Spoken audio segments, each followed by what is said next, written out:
welcome to the Roberts Family YouTube channel. Get real with the Roberts! This is your life, this is your mind, this is your life, this is yours, this is your life, this is your mind, this is your world. Hi everyone. Hey everyone. Welcome to Get Real with the Roberts.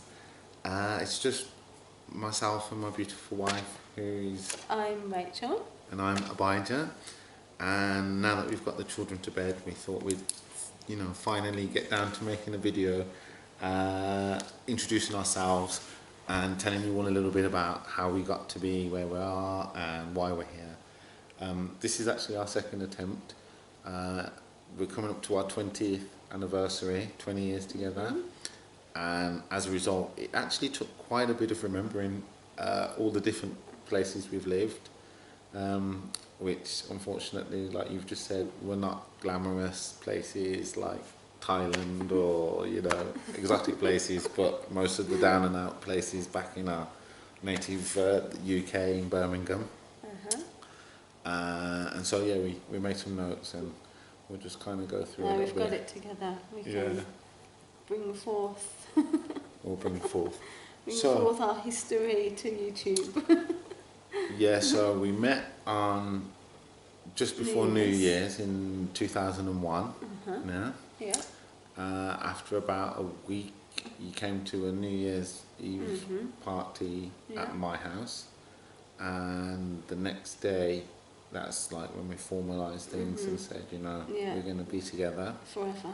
Well, I don't think we thought it was going to be forever, but obviously it ended up being forever. Okay. No, I don't mean it like that. So we can't argue on camera then. So, yeah, we spent about 4 to 6 months together without living together. Yeah.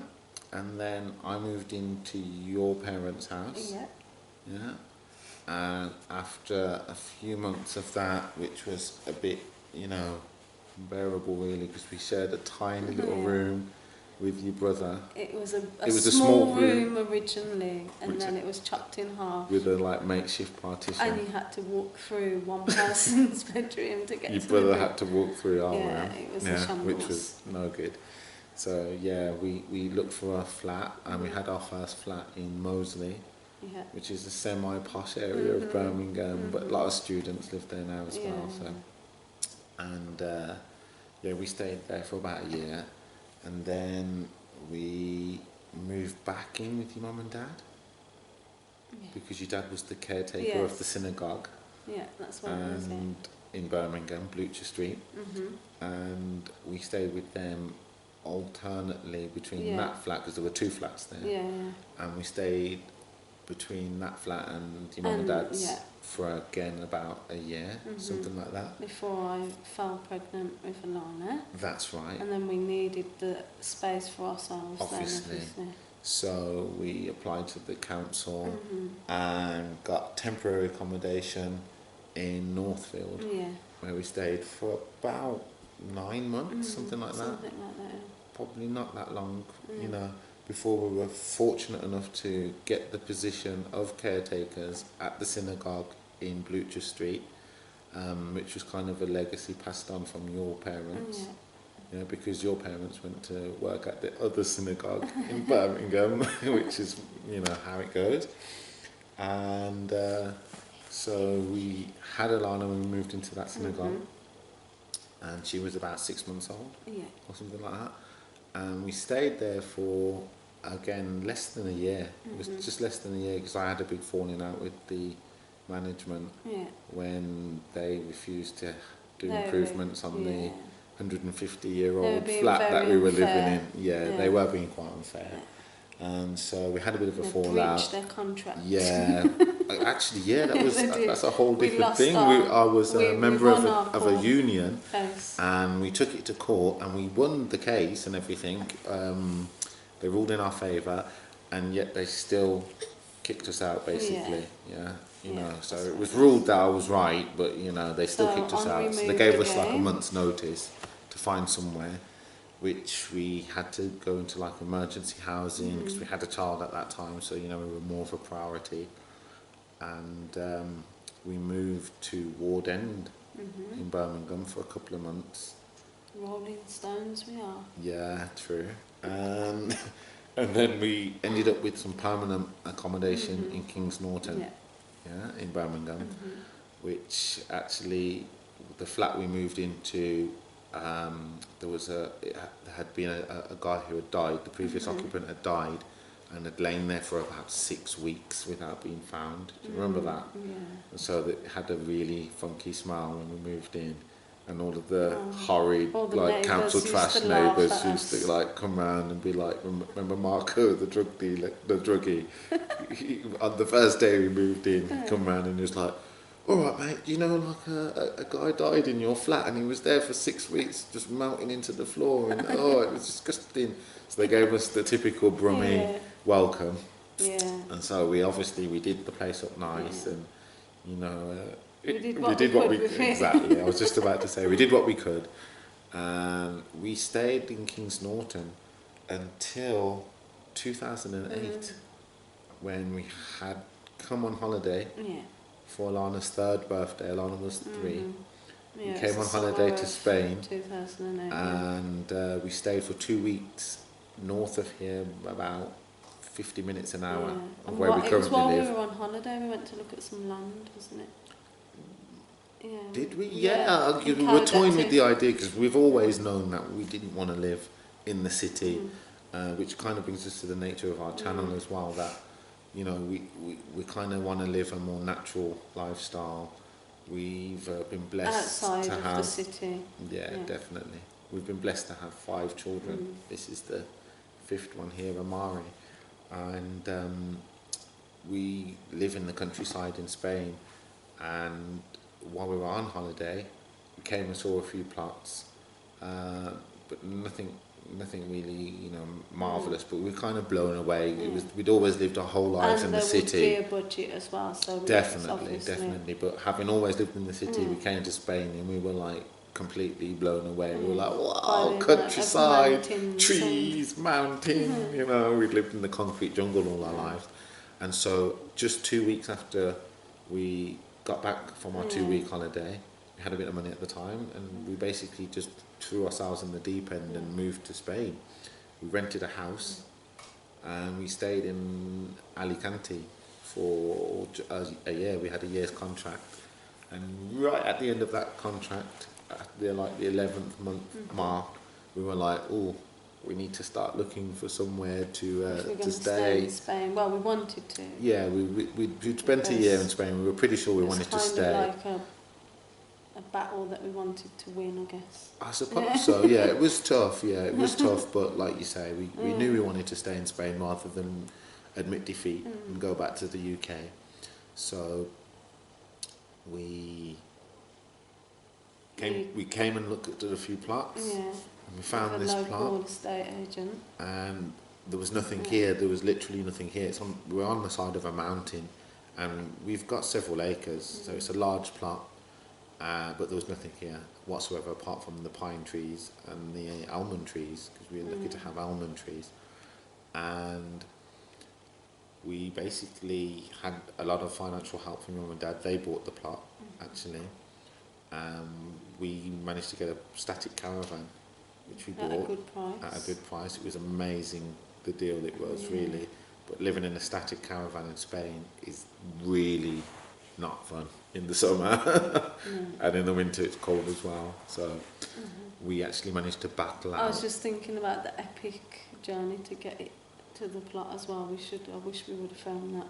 We probably did film it because we paid a guy to move it for us. No, I'm on about the journey that it made up here to get it, because people see it and they're always like, how did you get that caravan up here? I don't think it was that epic, You to be don't honest. No, I kind of de-romanticised it, I remember guess. it being like, wow. I think it's because we were so like fresh behind the ears. What was his name? Was it Andy? It was one of those typical English Cockney. I remember us being like, how do you do this job? You know, it was amazing. Yeah, he had fluent Spanish as well, if you remember. I remember that. That's what I can mostly remember about him being impressed. About that corner. And his Spanish was really good at the time. Wow. And it'll come to me later, the guy's name. Yeah. And anyway, we bought a static caravan, and it was still very much like an adventure. Yeah. You know, No the electricity for how long? Yeah, we had no electricity for over a month. Yeah. No water? Nothing. No. And so Oh wow, it was epic. So anyway, we moved up here. We stayed in the static caravan. It was an adventure at first. It was only 30 square Yeah, it meters, was. which for an American would be about 300 square feet. And the views made up for the lack of, you know, just That's the what liberty it was of just being in the waking up countryside and and hearing, you know, the nature. wildlife. And I know that sounds really corny, Yeah. but for us, I mean, we've It's always known that we unbelievable. kind of wanted that. So when we got it, it was really, Yeah. really amazing. And basically, that was an adventure for another few that years was the beginning of. until Ruben came along. Our Yeah. firstborn was called Alana, and she was born back in the UK, as we've mentioned. But Ruben was born in the local town, and it was a bit more difficult with two children in a Yeah. static caravan.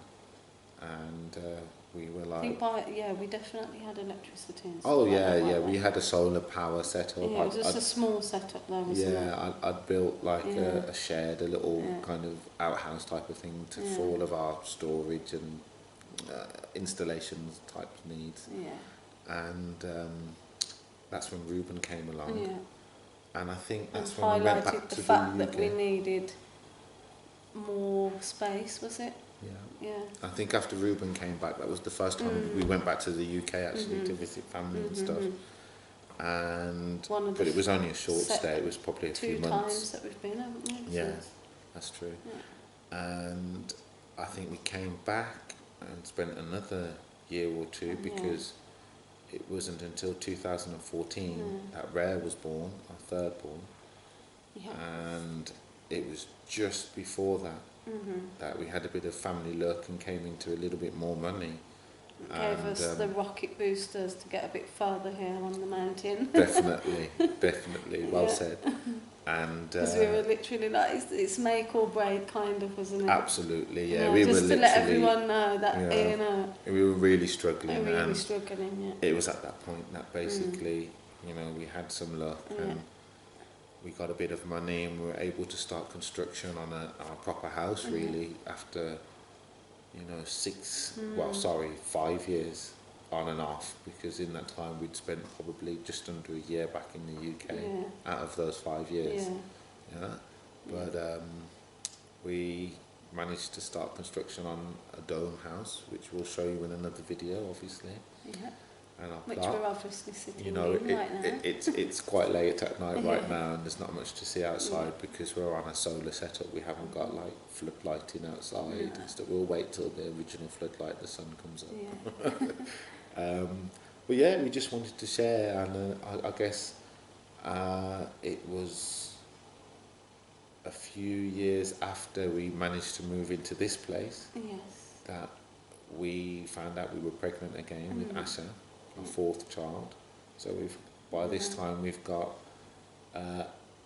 2 girls and a boy, and we find out with Asha that it's another boy. So we're like, wow, it's really amazing. We've got a girl, a boy, a girl, and a boy, and I think that's part of why we also chose to name them all with names that either begin with an A, like my name, Abijah, or Rachel.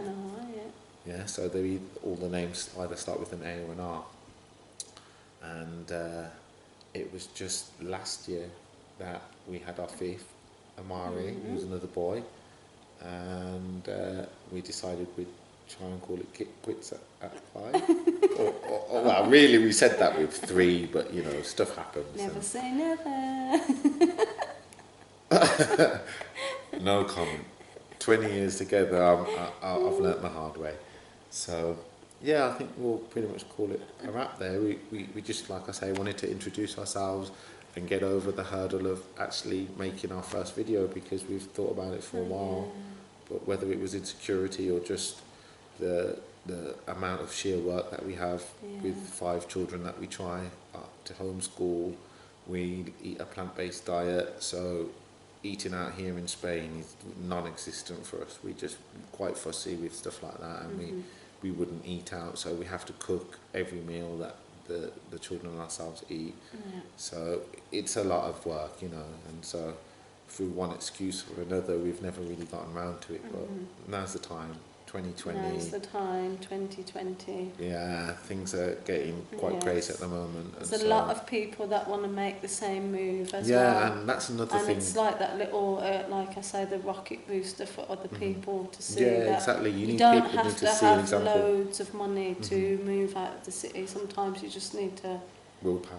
make that, you know, that well, I mean, decision, I don't want to really. sound like one of these, you know, rose tinted coloured kind of glasses hippie, but I do think you need to manifest the things that you want, and by showing yourself, the universe, the creator, well, we've had that you like you we've what just you said, want, you know, you several have to experiences kind of just in our life where we felt like there was definitely some outer force that like manifested things for us. Whether that was ourselves and we're attributing that to something else or not, but you know, definitely you have to just kind of know what you want and go for it, because you know, if you're not sure about what you want, then it's not going to come along, is it? So anyway, thanks for listening to us ramble. We're into the next day now. Yeah, we started like Spain. a while back, and we've probably well, we'll be up early with the children, so we're going to close this video. Hopefully we'll make some more video tomorrow. Yeah, we've got some stuff planned. I'm going to be felling some trees. It's just started to get cold here in Spain. I think it's been about a fortnight now that we've had our fire going. Maybe we'll show a shot of that before we leave. And so I'm going to be cutting some wood tomorrow. Maybe we'll show a project that's it, a we work in definitely want to progress. share some of our projects that we've got going at the moment, and our children, of course, when they're awake. We're going to introduce them. Yeah, be prepared. But thanks a lot for watching, and take care, everyone. Thank you. Peace. If you like this video, please leave a like, comment, share, and subscribe with notifications on.